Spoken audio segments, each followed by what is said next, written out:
దేవుడు తన కృపను చూపుతూ ఈరోజు అనుకోకుండా మన మధ్యకి WCM మినిస్ట్రీస్ వ్యవస్థాపకులు మనందరికీ తెలుసు. ఈరోజు మన తెలుగు రాష్ట్రాల్లో మంచి పరిచర్ను కొనసాగిస్తూ క్రిస్టియానిటీలో ఒక సాత్వికమైన మనసుతో అనేక మంది యవనస్తులను దేవుని చెంత నడిపిస్తూ అన్ని గ్రంథాల మీద అవగాహన కలిగి అనేక మందిని క్రైస్తవ్యంలోనికి నడిపిస్తున్న మనకు తెలుసు. మన డిబేట్లో కూడా ప్రాముఖ్యమైన పాత్ర పోషించిన పెద్దగా ఉండి సమన్వయకర్తగా ఉన్న మన మధ్యన ఉన్న కిరణ్ పాల్ గారు ఈరోజు మన మధ్యకి రావడం చాలా సంతోషకరం. మనం అనుకోలేదు, కానీ దేవుడు మన మధ్యకి ఇలా నడిపించడం చాలా ఆనందదాయకం. జస్ట్ కొద్ది గంటల ముందే, కొద్ది నిమిషాల ముందే కిరణ్ పాల్ గారు యవనస్తుల కూడిక యూత్ మీటింగ్ని ముగించుకుని ఇప్పుడు మీటింగ్ వెళ్తూ కూడా మనల్ని కలవాలని ప్రేమించి మన మధ్యకి వచ్చారు. నిజంగా అన్న రావడం చాలా సంతోషకరం అన్న, మీకు మా ప్రత్యేకమైన వందనాలు తెలియజేస్తున్నాం. అలానే కొద్ది నిమిషాలు మనం అన్న రావడం ఎంత ఇంపార్టెంటో ఆయన మాటలు వినడం కూడా మన ఆత్మీయ జీవితాలకు చాలా శ్రేయస్కరం. కాబట్టి కొద్ది నిమిషాలు తన యొక్క అనుభవాలతో క్రిస్టియానిటీలో మనం ఎలా ఉండాలో ఈ సభను ఉద్దేశించి కొన్ని విలువైన సంగతులు గ్రీటింగ్స్ రూపంలో మనకు తెలియజేయాలని కోరము. దానికి అన్న అంగీకరించడం చాలా సంతోషకరం. మీరందరూ హ్యాపీ కదా? అందరూ చప్పట్లు కొట్టి అన్నకి సమయాన్ని అప్పగిస్తాం. నిజానికి నిన్న సాయంత్రం అన్నగారు నాకు మెసేజ్ చేశారు, ఇటేపు పెట్టాపురం సైడ్ మీటింగ్ ఉందని. తమ్ముడు మీటింగ్ బాగా జరుగుతున్నాయి అనుకుంటా, ఇప్పుడే చూశాను అని. అయ్యో అలా వెళ్తున్నప్పుడు ఇలా రావాల్సిందన్నా, నేను రిసీవ్ చేసుకునేవాడిని అంటే, తమ్ముడు పిలిస్తే రాకుండా ఉంటానని వచ్చారు. ఒకరోజు నేను ఈ వీడియోస్ చూస్తున్నాను, ఈ కామెంట్లు ఏం పెట్టారని చూసినప్పుడు అసలు ఏమాత్రం మాటకి వందనం లేని ఒక వంకర ఆయన పొగుడుతూ కామెంట్ పెట్టాడు. ఆ కామెంట్ పెట్టింది ఎవరంటే రాధా మనోహర్ దాస్. ఆ రోజు నాకు అనిపించింది నిజంగా అసలు జనంలోని కూడా వినిపించేలాగా చక్కగా సాత్వికంగా చెప్పాడు. నిజంగా అన్నం చూసుకునే విషయాలు మనం నేర్చుకోవచ్చు అనిపించింది. ఎప్పుడు పరిచయం అవుతాడు అనుకున్నాను, గొడవలో బాగా పరిచయం అయ్యాడు. కాబట్టి అన్న వచ్చి గ్రీటింగ్స్ ఇస్తూ 4 మాటలు మనకు చెప్పి మనల్ని ఆదరిస్తారని కోరుకుంటున్నాను. అన్న దయచేస్తారు.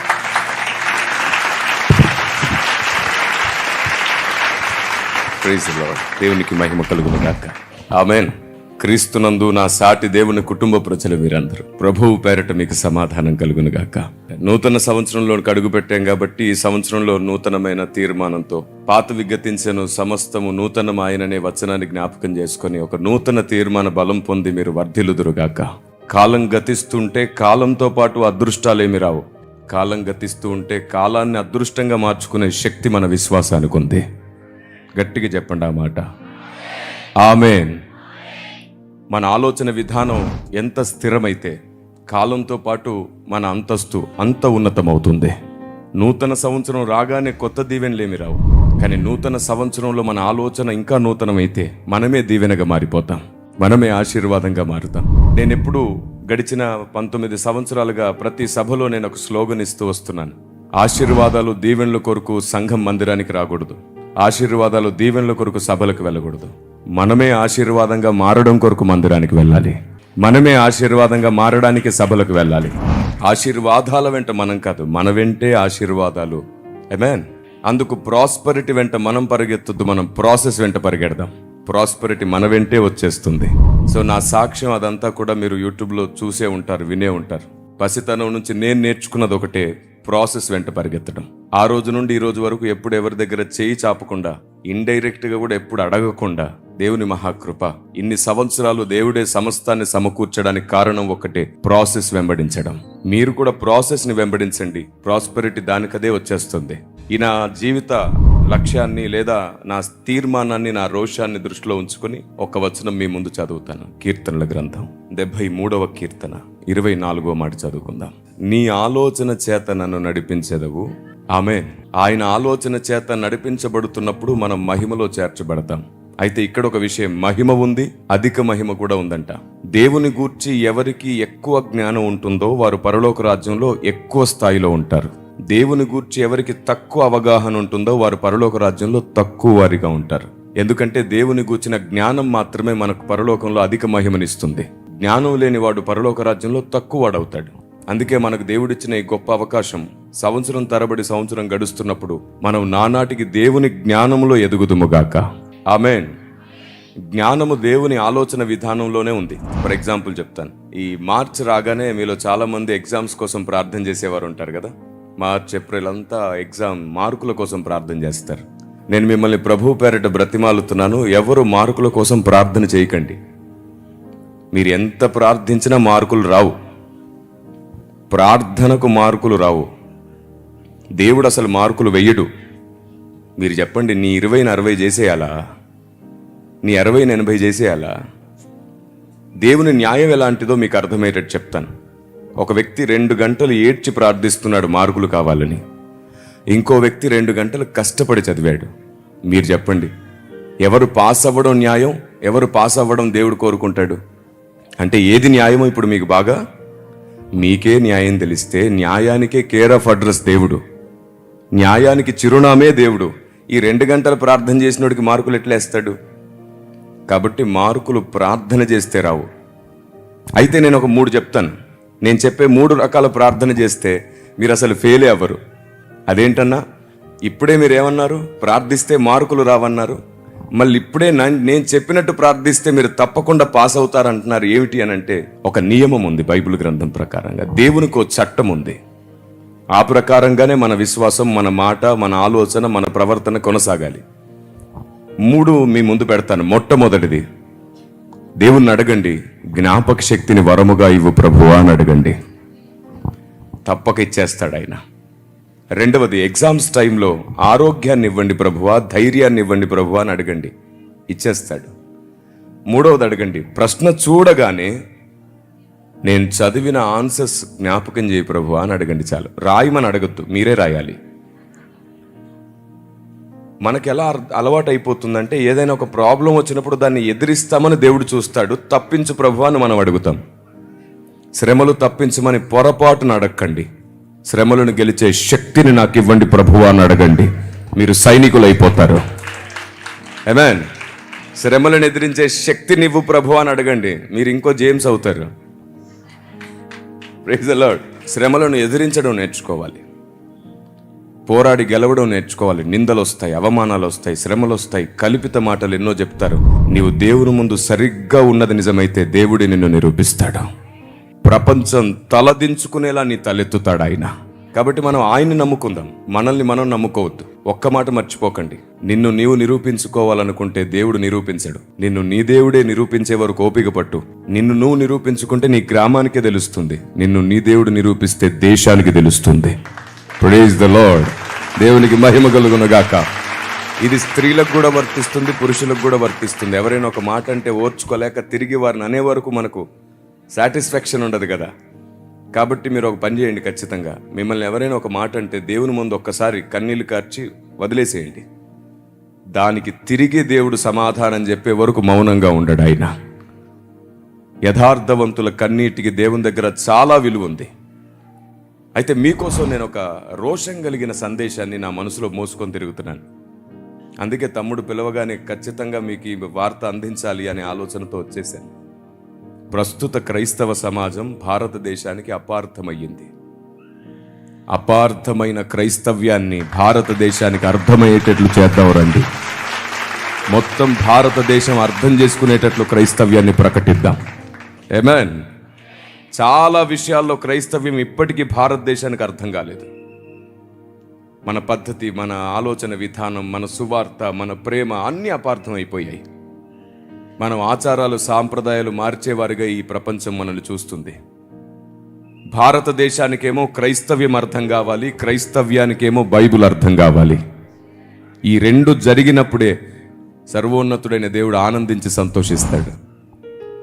మనం బైబిల్కి ఎంత దూరంగా ఉన్నామో తెలుసా? అందుకే కదా ఈ సెమినార్స్ అన్నీ కూడా బైబిల్కి మనల్ని దగ్గరకు తీసుకొని రావడానికి. ఒక మాట మీ ముందు పెడతాను, ఒక ప్రశ్న ఆలోచించండి. ప్రకటన గ్రంథం ప్రకారం, బైబిల్ గ్రంథం ప్రకారంగా పరలోక రాజ్యంలో ఆకలి దప్పులు ఉంటాయా? Very good. మీకు బాగా తెలుసు, ఎందుకంటే మీరు బైబిల్ని చదివిన వారు. కొంచెం గట్టిగా చెప్తారా ధైర్యంగా? మరలా అడుగుతాను. ఏంటి, నేను ఇంగ్లీష్లో మాట్లాడేసాను మధ్యలో? ఓకే, ఈసారి తెలుగులో చెప్తాను. పరలోక రాజ్యంలో ఆకలి దప్పులు ఉంటాయా? ఉండవు. అద్ది సరే. పరలోక రాజ్యంలో ఆకలి దప్పులు లేకపోతే దేవదూతల ఆహారం ఎందుకున్నట్టు పరలోకంలో? ఊరికే ఆలోచించండి. ప్రకటన గ్రంథంలో ఉంది డైరెక్ట్గా ఆకలి దప్పులు లేవని. సరే, పరలోక రాజ్యంలో ఆకలి దప్పులు లేవు, ఓకే. మరి సంఘానికి క్రీస్తుకు వివాహమైన తర్వాత పెళ్లి విందు ఎందుకు జరుగుతుంది? ఆకలి దప్పులు లేని చోట పెళ్లి విందు ఎందుకు? ఆకలి దప్పులు లేవనే మాట నిత్య సత్యం, ఎందుకంటే లేఖనం అలా చెప్పింది కాబట్టి. జయించిన వారిని పరదేశిలో ఉన్న జీవవృక్ష ఫలములు భుజింపనిత్తునన్నాడే. మరి ఆకలి దప్పులు లేని చోట ఈ ఫలముల భోజనం ఏమిటి? ఏ బైబుల్ ఆకలి దప్పులు లేవని చెప్పిందో అదే బైబుల్ పరలోక ఆహారం గురించి కూడా మాట్లాడుతుంది. అంటే మనం నేర్చుకోవలసింది ఇంకా ఉంది. వన్ సైడ్ పరిగెత్తడం మానేసి అన్ని సైడ్లు ఆలోచించిన రోజున ఏది సర్వసత్యం అది మనకు అర్థమైపోతుంది. నేను ఒక్కటే చెప్తున్నాను, క్రైస్తవ్యం మొత్తానికి సత్యం మాత్రమే తెలిసింది, సర్వసత్యం తెలియలేదు. సర్వసత్యం ఏమిటో తెలియాలి అంటే అందరి వైపులో ఉన్న వాస్తవాన్ని కూడా మనం ఆలోచించాలి. అప్పుడే అసలు విషయం మనకు అర్థమవుతుంది. ఫర్ ఎగ్జాంపుల్, బైబిల్ గ్రంథంలో ఒక మాట ఉంది. మత్తయి సువార్త 9వ అధ్యాయం 13వ వచనంలో ఇలా అంటాడు చూడండి. అయితే నేను పాపులను పిలువవచ్చి తిని గాని నీతిమంతులను పిలువరాలేదు, గనుక కనికరమునే కోరుచున్నాను గాని బలిని కోరనన్నాడు. ఇదే మాట 12వ అధ్యాయం 7వ వచనంలో కూడా ఉంటుంది. మరియు కనికరమునే కోరుచున్నాను గాని బలిని నేను కోరను అను వాక్య భావము మీకు తెలిసి ఉంటే, బలిని కోరను కానీ కనికరమునే కోరుచున్నాను, ఈ 2 పదాల గురించి మాట్లాడి మీకోసం ప్రార్థన చేస్తాను. కనికరమును కోరుచున్నాను అన్నాడు, బలిని కోరను కనికరమునే కోరుచున్నాను అనే మాటకు అర్థం ఏమిటో తెలుసా? కనికరం అంటే మన డిక్షనరీ లెవెల్లో మన ఆలోచన విధానం ఏమిటంటే దయ చూపించడం, జాలి కలిగి ఉండడం, సహాయపడడం, ఇలాంటి ఎన్నో పర్యాయ పదాలకు కనికరం ముందుంటుంది. బలిని కోరను గాని కనికరమునే కోరుచున్నాననే మాటకు అసలు అర్థం అది కాదు. ఈ లోకంలో కనికరం అంటే దయా, జాలి అవన్నీ ఉంటాయి, కానీ అక్కడ ఒక మాట అన్నాడు, నిర్దోషులను మీరు దోషులుగా చేయకుందురు అన్నాడు. మీ బలి నైవేద్యముల కంటే కూడా నేను కోరదగింది ఏమిటంటే నిర్దోషులను దోషులుగా మీరు చేయకండి. నిర్దోషులు దోషులు ఎలా అవుతున్నారు? సింపుల్, మనలో చాలా మంది మైండ్స్ డస్ట్బిన్ మైండ్స్ ఉంటాయి. డస్ట్బిన్ మైండ్స్ అంటున్నాను నేను. సాతాను ఏది వేస్తే అది లోపలికి వెళ్ళిపోతుంది. ఏది విన్నా సరే ఇది నిజమా అని నమ్మేవారు ఉంటారు చూసారు, అది డస్ట్బిన్ మైండ్ సెట్. ఒక ఊర్లో 10 వీధులు ఉన్నాయి, ప్రతి వీధికో కుక్క ఉంది. మధ్యరాత్రి కుక్కలన్నీ అరవడం చూసి ఊరందరూ లేసొచ్చారు. కుక్కలతో అడుగుతున్నారు, ఏంటి అలా అరుస్తున్నారు మీరు? 10వ వీధి కుక్క అనింది, నాకేం తెలీదు. 9వ వీధి కుక్క అరిసినందుకే నేను అరిశాననింది. 9వ వీధి కుక్కను అడిగితే 9వ వీధి కుక్క 8వ వీధి కుక్కను అడగండి, నాకేం సంబంధం లేదనింది. ఫైనల్గా మొదటి వీధి కుక్క దగ్గరకు వచ్చారు. ఏమిటే కుక్క అరిసావంట, నీ వల్ల అందరు నిద్రలు పాడైపోయాయి, ఎందుకు అరిసావంటే అది చెప్పిన కారణం ఏంటో తెలుసా? రాత్రి తిన్నది అరగలేదు సార్ అనిందంట. అలా ఉంటుంది కొందరి వ్యవహారం. ఎవరు ఏది చెప్పినా సరే గుడ్డిగా ఇంకొకరికి చెప్పే ప్రతి వ్యక్తి స్వభావం కుక్క స్వభావమే. క్రీస్తును సాధన చేస్తున్నాం మనం, లేఖనాలను ధ్యానించడమే కాదు ముద్ర వేసుకుంటున్నాం మనం. ఈరోజు అర్థం కాని విషయం రేపు అర్థమవుతుందనే నిరీక్షణతో బ్రతకండి. అప్పుడు ఎవరిని అపార్థం చేసుకోం. ఏది సత్యమో అదే మనకు అర్థమవుతుంది. అవును, నిజానికి అపార్థానికి మధ్యలో ఒక అగాధమే నిలబడిపోయి ఉంటుంది. ఎప్పుడు నిజానికి అబద్ధానికి మధ్యలో ఒక అగాధం ఉంటుంది. దీన్ని దాటడానికి పెద్ద సాహసం చేయక్కర్లేదు. ఒక వంతెన నిర్మిస్తే చాలు, మొత్తం అందరికీ దారి తెలిసిపోతుంది. మనం ఆ వంతెన నిర్మించాం, డైరెక్ట్గా ఎగరడానికి ట్రైనింగ్ ఇస్తాం. అక్కడే తప్పు జరిగిపోతుంది క్రైస్తవ సమాజంలో. వద్దు, అనేకులలో పొరపాటు బోధలు ఉన్నాయి, కానీ వారిలో సత్యము కూడా ఉంది. ఒకరిలో అబద్ధం ఉన్నంత మాత్రాన, ఒకరు అబద్ధ బోధ చేసినంత మాత్రాన మొత్తం అబద్ధం కాదు, కొంత సత్యం కూడా ఉంటుంది. మన పోరాటం, మన ఆలోచన ఆ కొంచాన్ని కూడా సరిచేద్దామని. అదే నిజమైతే సహనంగా ఉండండి, ఓపికతో ఉండండి. మీ సహనం సకల జనులకు కనబడనివ్వండి. మీ భక్తి సంపూర్ణం కానివ్వండి. లేఖనం మీ బ్రతుకులో నెరవేరే వరకు ఆయన చేయి పట్టుకొని అడుగులో అడుగు వేస్తూ ఉండండి. ఈరోజు అర్థం కానిది రేపు అర్థమై తీరుతుంది ఖచ్చితంగా. Praise the lord. బైబిల్ ఇలా సెలవిచ్చింది, నా జనులు జ్ఞానము లేక నశించిపోతున్నారు, నా జనులు జ్ఞానము లేక చెరపట్టబడుచున్నారు అని. దేవుని గూర్చిన జ్ఞానం మనకు కావాలి.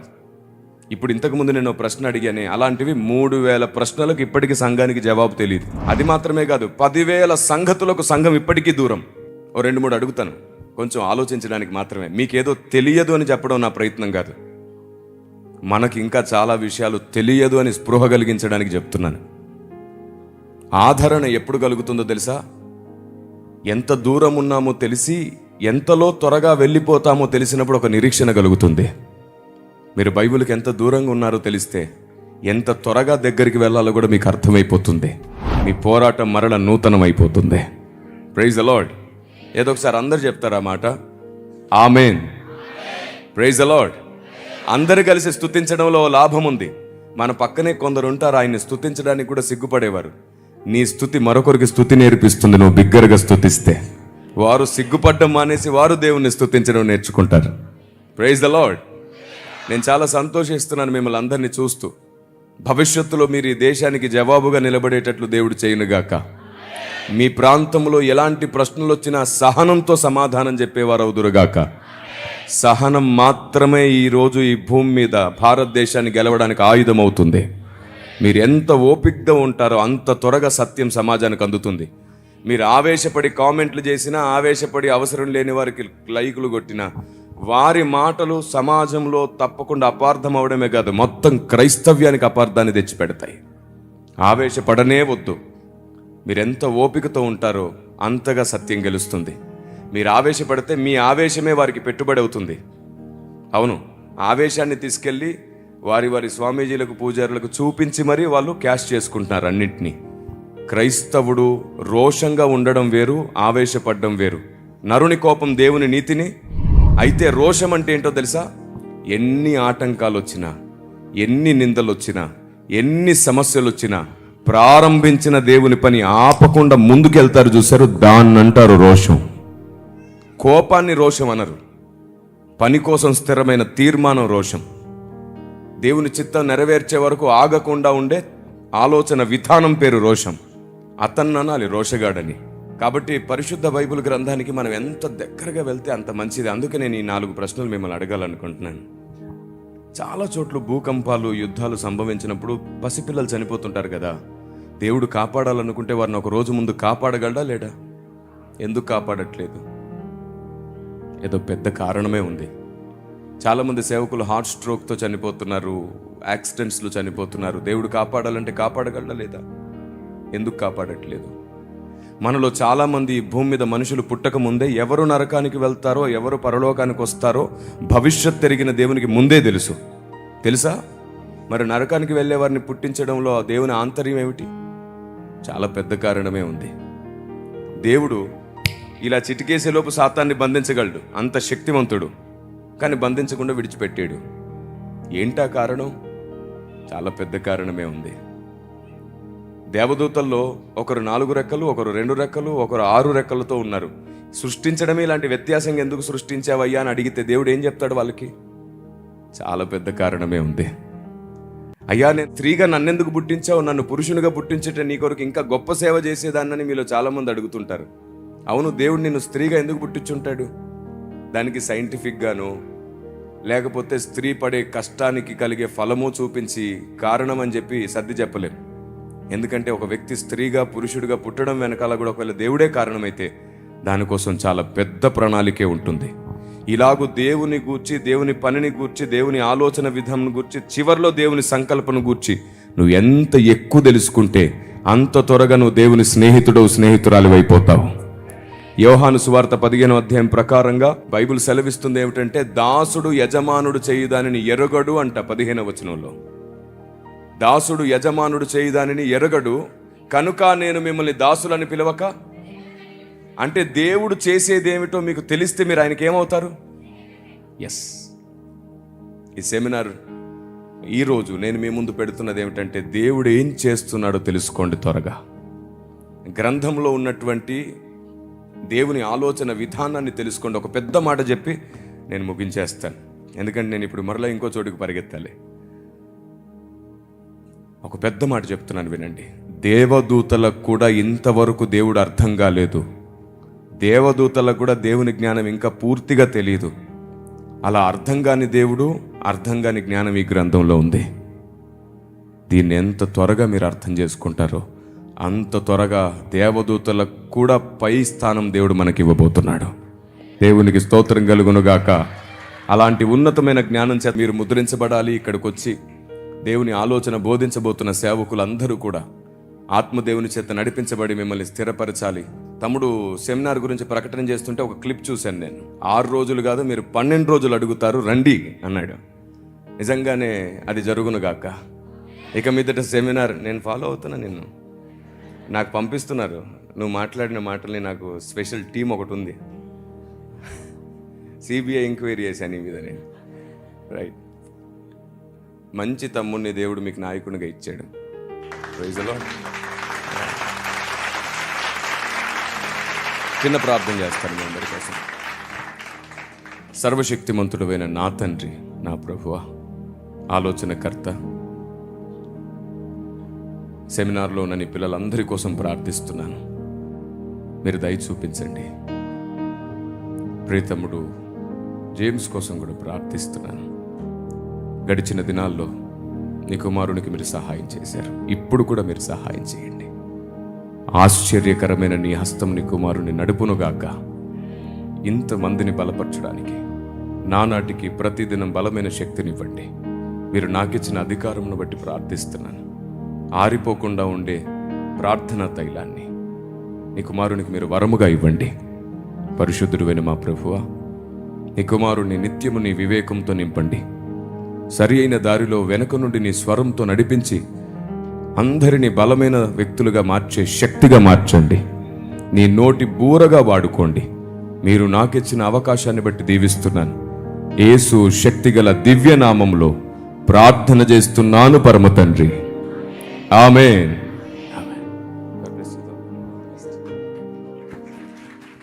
Praise the Lord. అందరికీ వందనాలు.